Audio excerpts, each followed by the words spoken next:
পর্যটক এক্সপ্রেস আর কিছুক্ষণের মধ্যে 1 নম্বর প্ল্যাটফর্মের 1 নম্বর লাইনে এসে নামবে। হ্যালো এভরিওয়ান, আসসালামু আলাইকুম। This is me Tanima. Welcome back to my new vlog. আশা করি সবাই খুব ভালো আছেন। আমিও আলহামদুলিল্লাহ খুব ভালো আছি। তো আজকে ভ্লগে আমি আপনাদের সঙ্গে শেয়ার করব যে আমি ঢাকা থেকে কক্সবাজার কিভাবে গেলাম এবং আমার প্রথম দিনটা কেমন ছিল সেইটাই। তো অবশ্যই আপনারা ফুল ভিডিওটা দেখবেন এবং ভিডিওটা ভালো লাগলে কিন্তু লাইক কমেন্ট শেয়ার করতে একদমই ভুলবেন না। আর আমার চ্যানেলটি প্লিজ সাবস্ক্রাইব করে ফেলবেন। তো চলুন ভ্লগটা শুরু করা যাক। আপনারা হয়তো বুঝেই গেছেন যে আমরা ঢাকা থেকে কক্সবাজার ট্রেনে করে যাচ্ছিলাম। তো ট্রেনের টিকিট পাওয়া কিন্তু অনেক কঠিন একটা ব্যাপার, কারণ টিকিট একদম মুহূর্তের মধ্যে শেষ হয়ে যায়। ঠিক সকাল 8টায় হচ্ছে টিকিটটা কাটা যায়, তারপরে 8টা বাজার 1 মিনিটের মধ্যে মানে শেষ হয়ে যায়। আর টিকিটটা কাটতে গেলে অবশ্যই 1 সপ্তাহ আগেই টিকিটটা কাটতে হয়। তো আমরা হচ্ছে সকালে ট্রেনের টিকিটটা কাটি, মানে 6টা 40-এ ট্রেনটা আসে এবং 6টা 50-এর মধ্যে ছেড়ে দেয়। আর আমরা 3টা 20-25-এর দিকেই কক্সবাজার পৌঁছে যাই। তো ট্রেনটা আমার কাছে মাশাআল্লাহ খুব ভালো লেগেছে, ট্রেন জার্নিটা। আমরা দুজন এসি সিটের টিকিট কেটেছিলাম আর দুইজনের ভাড়া পড়েছিল 2690 টাকা, যেটাকে ওরা সুগন্ধা বলে। সকালের নাস্তা চাইলে আপনারা ট্রেন থেকেই কিনে নিতে পারেন, বাট চাইলে বাসা থেকেও নিয়ে যেতে পারেন। আমরা যেমন বাসা থেকে খাবার নিয়ে গিয়েছিলাম, আর খাওয়ার পরে আমরা হচ্ছে কফি নিই ট্রেন থেকে, যেটা 30 টাকা করে পড়েছিল এক একজনের। তো কফিটাও বেশ মজার ছিল।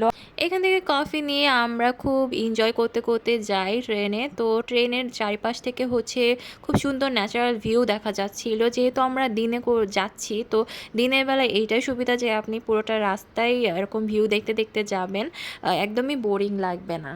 ট্রেনের ভিতরটা কিন্তু বেশ সুন্দর ছিল, পরিবেশটা ভালো ছিল, এই জন্য আমার সব কিছু মিলিয়ে খুব ভালো লাগছিল।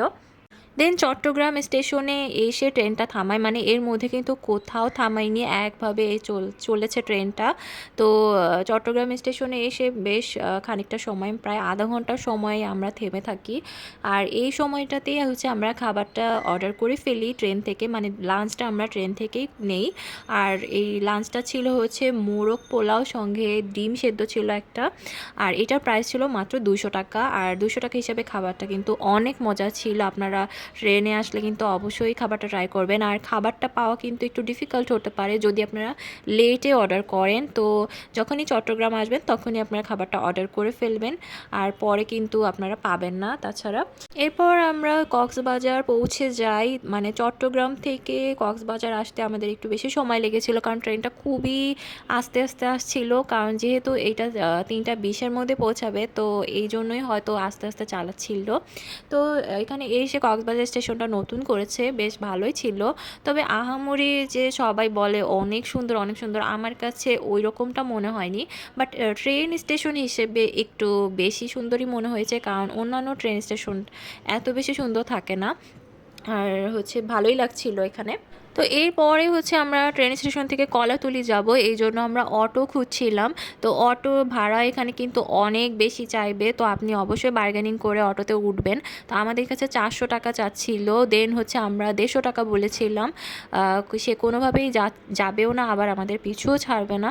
তো এরপরে আমরা তাকে বাদ দিয়ে অন্য একটা অটো নেই এবং সেটাতে করে 150 টাকা করেই আমরা কলাতলি সি ক্রাউন হোটেলে চলে যাই, কারণ ওখানে আমরা আগে থেকেই রুম বুক করে রেখেছিলাম, যেখানে আমরা 3 দিন থাকবো।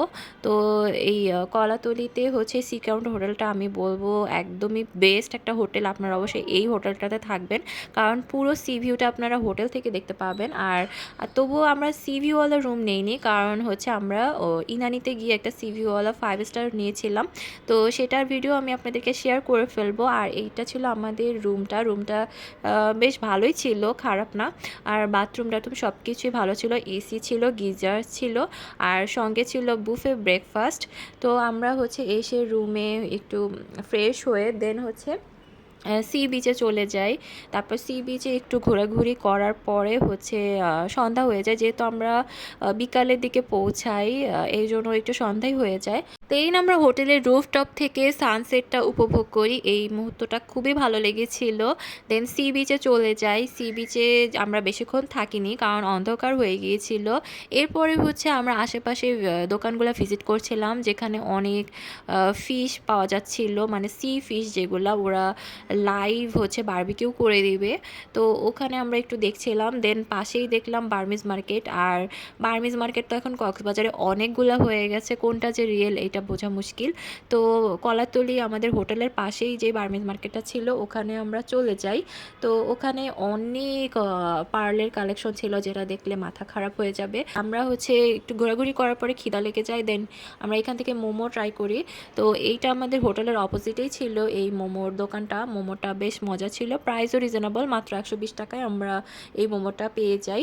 দেন হচ্ছে একটু চা খাই, তারপরে হচ্ছে এই যে ফিশ দুইটা আমরা নিয়ে নিই। এখানে আমরা দামাদামি করে দুইটা হচ্ছে রূপচাঁদা ফিশ কিনে ফেলি মাত্র 550 টাকা দিয়ে, যেটার ওজন ছিল হচ্ছে প্রায় 600 গ্রামের মতো, দুইটার ওজন। তো হচ্ছে এই হোটেলটার নাম ছিল সাগরিকা হোটেল। তো এই হোটেলে আপনারা ট্রাই করতে পারেন, খুব রিজনেবল প্রাইসে ভালো ফিশ খেতে পারবেন। আর ওরা খুব সুন্দর করে বারবিকিউ করে দিচ্ছিল, আর ওদের বারবিকিউ করার স্টাইলটা খুব ভালো ছিল, আমরা খেয়ে খুবই মজা পেয়েছিলাম। তো এই ছিল হচ্ছে আমার রাতের খাওয়া দাওয়া, মানে আমাদের রাতের খাওয়া দাওয়া। সঙ্গে আমরা যদিও পরোটা নিয়েছিলাম, বাট পরোটা খেতে পারিনি কারণ ফিশগুলোই অনেক বড় বড় ছিল। তো একটা ফিশ খেয়ে পেট ভরে যাবে। তো সব কিছু মিলিয়ে আজকের দিনটা আমার খুবই ভালো কেটেছিল। তারপরে আমরা খেয়ে দিয়ে হোটেলে চলে যাই, মানে হোটেল তো পাশেই, তো হেঁটেই চলে যাই, এরপরে হোটেলে আমরা থাকি। আর এই ছিল আমার আজকে ভ্লগ, আশা করি আপনাদের ভালো লেগেছে। তো ভালো লাগলে কিন্তু অবশ্যই আপনারা লাইক কমেন্ট শেয়ার করে ফেলবেন এবং আমার চ্যানেলটি সাবস্ক্রাইব করে ফেলবেন। তো সবাই ভালো থাকবেন, আল্লাহ হাফিজ।